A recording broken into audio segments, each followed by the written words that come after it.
I have been an agent of the evil god of the Pacific Ocean. Many people joined through me. I sacrificed a lot to an extent I was promoted to be the chief agent. Recently, I confessed at church about being a member of this society. Once you confess, you are going to die. So I want to warn the people whilst waiting for my day to die.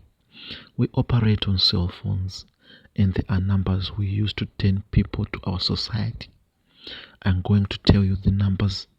The first is +273. Yellow viewers, welcome once again to another episode of African Confessions HD, right here on Extraordinary Africa.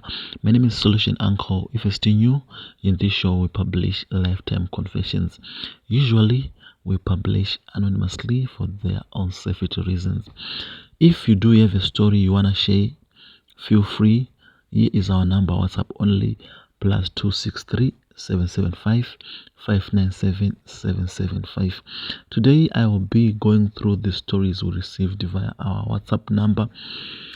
Viewers, enjoy. If you receive a message or a call from one of these numbers, please block the number. You'll be risking your life. We killed many people. I've been an agent of that evil society operating under the Pacific Ocean. Our goddess is called Marinjata. He is one of the evilest gods of this planet. Be very careful with these numbers I will be telling you. But before telling you the numbers, I think it's best to tell you how I joined the society because it is also helpful. I am from Polokwane. I grew up staying with my grandmother. Grandma was old. She could not afford to pay my fees. We are not originally from South Africa, so we didn't receive any government grants. We relied on begging. We came from Namibia, so we'll be go door by door to other foreigners asking for help. That was our life with my grandmother. Grandma always told me that your mom died when you were still a baby. I was born and grew up here in Polokwane. Grandma went to shops every day to buy milk so that I can be able to be where I am today. Mom died when I was still a kid. Before even mentioning who was my father, that was my life. Mom was the only child of my grandmother. Granny never have another child besides my mother. So we grew up in poverty. Moving, begging was a normal thing to us. It was now in our blood and veins. You could go down to uptown begging for food. Sometimes we could be waiting for people to drop leftovers into bins. Then we'll take the leftovers to home. That was my lifestyle. And I blame poverty for putting me where I am now. I believe it's because of poverty. Grandma started feeling sick. There was this disease. I couldn't afford to go to the hospital there, but we suspect that it was cancer. Thanks to the well-wishers, our neighbors, they used to come and help me dress here, bath here. But at the end, they were tired because Granny was ill for a very long time and people ended up not coming. I struggled. I could go to beg. I tried social media, advertise about looking for money so that Granny can be treated. But it wasn't good and helpful for me. I struggled. Then, within time, Grandma passed away. I was left with no option than to move into the streets because the owners of the house we were staying have an agreement that they failed to pay Granny her retirement, and they said she was going to stay in one of their homes. They sold the home without informing me. I was chased away and I decided to go to the streets. In the streets, I started writing on card boxes, waiting on robot and road intersections, saying, "I clean cars, please hire me." That was my notice. For almost every day, I could walk up from the street, then go to the road intersections, begging. I cleaned cars. I managed to buy food and clothes. I tried to be clean enough. But this other day, I met this man. He came and parked his car and said, "Can you clean my car? I'll give you a cell phone." It was a very good idea. I wanted a cell phone. I have never had a cell phone since I was born. That's when I have that cell phone, which led me into this. I was on WhatsApp groups just like other people. As a person who don't have any relative or friend, most of the time I could be in WhatsApp groups. On Facebook, I could be on Facebook groups. I knew nobody. I don't have a national ID. I don't have anything. I don't know my surname. Even Granny didn't made it clear about her surname. Maybe I could search for her friends and family, but I wasn't because I didn't knew the exact surname of my grandmother. Struggling after struggling. Now in the street, in one of these groups, there is a number which I saw saying, "Say big up and I'll give you cash." I thought it was a joke.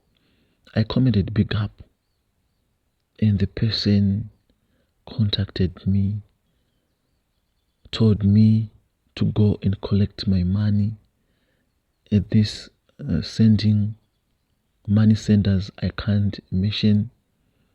I went there. It was real money. They gave me 10,000 rands. After using that money, at night, I was under the ocean in a very big building. We were singing in a language I don't know. I have never heard that language before, but we were singing very loud, laughing at sometimes. There was a pot full of blood. People were drinking, passing to each other. They gave me, I drank. During that night, there is a leader who was amongst us. He went to the center and said, "You are my favorite agents. Starting now, you will be working in your countries." So here in South Africa, we are more than 2,000 agents of that evil society. In Zimbabwe, there are some. In Namibia, there are agents. There are agents in Botswana. There are agents in Malawi. There are agents in Mozambique. There are agents in Zambia. There are agents in Kenya. Some are in Ghana. Some are in Nigeria. Some in Egypt. Some in United States of America. Some in Canada. We are all over the world.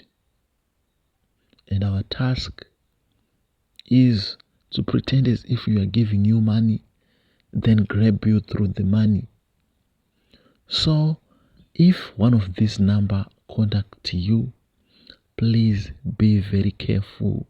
You are now at the edge to die. Most of our numbers are not known by the service providers of the cell phone numbers. After 4 digits, there is a 666 on all our numbers.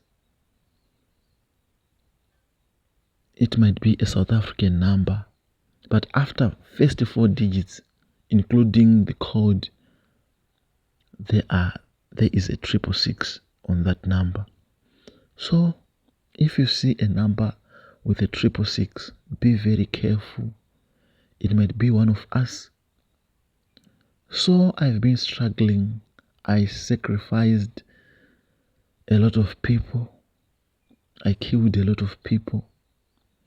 Now they were telling me to sacrifice my hand, whilst I sacrificed a lot. A lot of people joined through me, but they didn't see it as a good work I did for them. So I've been listening to radio. There is this preacher who used to come. I can't mention the station. I used to listen to the radio station. This day the preacher preached and I got touched. Emotionally, I started crying, thinking the people I killed. I took the address of the church. I went to the church. I confessed in front of the congregants about the death work I was doing for all over these years. Now I received threats from my church. They took away all their belongings. I am back in street. I know I am going to die very soon, because once you confessed, you are going to die. Whilst waiting for my day, I feel it's just good time to expose everything. Don't answer those numbers. Don't entertain those numbers you don't know, because some of the people are from our society. We are killing people like flies. Once you use that money, you will be in hell with our gods. Please be careful with all these numbers. You might be in trouble. That's my confession. Please, if you find it helpful, send to your friends and families. Yellow Extraordinary Africa. I have a story to share with your audience. I don't know if I'm just a careless person or if I've lost my heart. I've listened to a lot of stories about heartbreak and how people feel when their loved ones cheat or break their hearts in relationships. But for me, it's different. When a girl breaks up with me or cheats on me, I don't really feel anything. I've dated 3 girls and they all ended up cheating on me. When I found out, it didn't hurt or bother me much. I just accepted whatever apology or excuse they gave. The first girl I dated for about a year and a half. It was a long distance relationship, but we always made an effort to meet up whenever we wanted. One day, while I was on a call with her, I heard a man's voice in the background. I asked her who it was, and she said it was an electrician her father had brought to fix their lights. Little did I know, he was actually her main boyfriend, and they were even planning to get married. I found out about this when one of the friends told me, and he even mentioned that she was pregnant. When I confronted her, she admitted everything and said she chose him because he was ready for a family. I didn't argue with her and we decided to remain friends. Can you believe that she actually called me to suggest a name for the baby when she gave birth? I suggested the name Flex. and that's what they named the baby. Despite despite of all this, I still didn't feel any wrong emotions. The same thing happened with the second girl. We were living in the same area. After I proposed to her, she took about 2 weeks to accept. After 4 months into the relationship, I got admission to school and had to leave. When I came back, I found out that she had already given birth to a baby boy. I remember one day when I was going to buy food, I saw her and the child there. I brought food for them and even gave the child $50 as a gift. Now we are just friends. And the third girl I met here on campus, I was in my third year, level 3, while she was just starting her first year, level 1. We were together throughout my time in university, and even after I graduated before her, we were still going strong. But when she was about to write her final exams, she suddenly asked for some space because she wanted to focus on getting good results. I respected her request and gave her the space she needed. After her exams, I noticed she started posting pictures of this guy on her status. Curiosity got the better of me, so I asked her who he was. She casually said he was her cousin, but she kept posting more and more pictures of him. It started to raise some suspicions, so I confronted her and asked her to tell the truth. That's when she admitted that she actually had a crush on him and he had proposed to her. Shocking, right? She said she accepted his proposal, but she claimed to love both of us equally. And that's how her cousin ended up taking her away. Do you think of this is normal? And had anyone else felt like this before? Not, I never date a girl until I'm sure she is my type and someone I could potentially marry. It's not like I'm cheating or that I don't love them. It's not like I'm cheating or I don't love them.